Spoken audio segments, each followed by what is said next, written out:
Əlikiram Hümbətovun quldur dəstələrinin Gəçöl kəndinə basqınının əsas səbəbi o vaxtın rayon icra başçısının kənd sakini, alim, riyaziyyat elmləri doktoru Ağaddin Niftiyevlə bağlı idi ki, onu həbs etmək, möhürə sahib olmaq, icra aparatı, bank və digər strukturları rəsmən ələ keçirib, bu strukturların dövlət orqanlarının fəaliyyətinə sahib çıxmaq.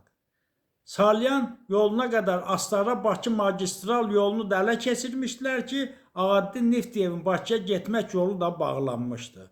O kənddə gizlənməyə məcbur idi.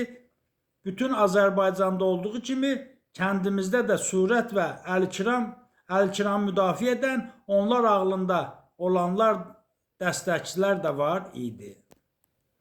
Ağaddin müəllimin həbsi üçün dəridən qabıqdan belə çıxırdılar.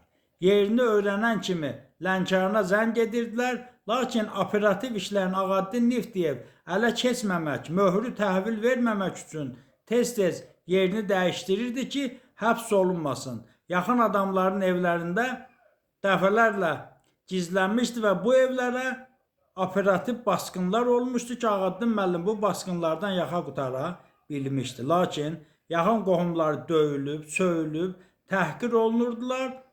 Ağaddin müəllim yerini heç biri demədi. Kəndimiz bu ağır sınaqdan şərəflə, ləyaqətlə çıxıb, kənd sakinlərinin bəziləri o hadisələri yaxşı xatırlayırlar.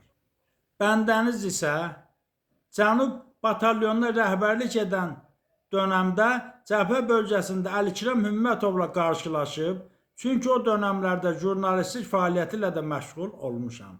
Məhz siyasi savadsızlığı Əlikiram Hümmətovu silahlı üsyana gətirib çıxartdı ki, Rusun, Farsın əl-meymununa, əl-mıxçasına surət kimi çevrildilər.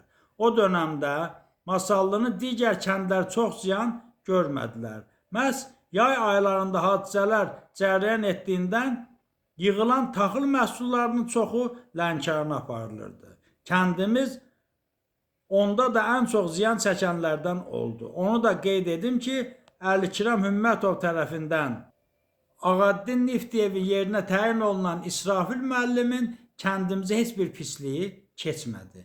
O şəxsən tanıyırdım, pis adam da değildi. İndiyə kimi də adı pis işlərdə hallanmır. Siyasəti yox idi, iş adamı idi, əlindən də pislik gəlmədi.